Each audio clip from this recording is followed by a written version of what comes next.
జై శ్రీరామ్. మరణించిన వారిని బతికించే మృత సంజీవని విద్య అసుర గురువైన శుక్రాచార్యుడికి మాత్రమే ఎందుకు తెలుసు? దేవగురువైన బృహస్పతికి ఎందుకు తెలియదు? శుక్రాచార్యుడు మరియు బృహస్పతి కూడా ఒకే గురువు అంగీరసుడి దగ్గరే విద్యాభ్యాసం చేశారు.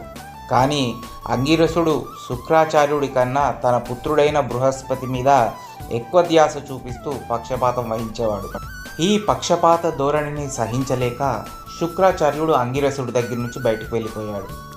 అప్పుడు గౌతమ మహర్షి సలహాపై అన్ని విద్యలకి మూల కారణుడు అయినటువంటి పరమేశ్వరుడి గురించి తపస్సు చేయడానికి వెళ్ళాడు. శుక్రాచార్యుడి యొక్క ఘోర తపస్సుకి సంతసించినటువంటి పరమేశ్వరుడు మృత సంజీవని విద్యని అతనికి ప్రసాదించాడు. అందుకే దేవగురు బృహస్పతికి అంగీరసుడికి తెలియని మృత సంజీవని విద్య శుక్రుడికి మాత్రమే దక్కింది. అందుకే రాక్షసులు మాత్రమే ఎన్నిసార్లు చనిపోయినా తిరిగి బతికేవాళ్ళు. మరిన్ని పురాణ రహస్యాల కోసం సబ్స్క్రైబ్ చేయండి.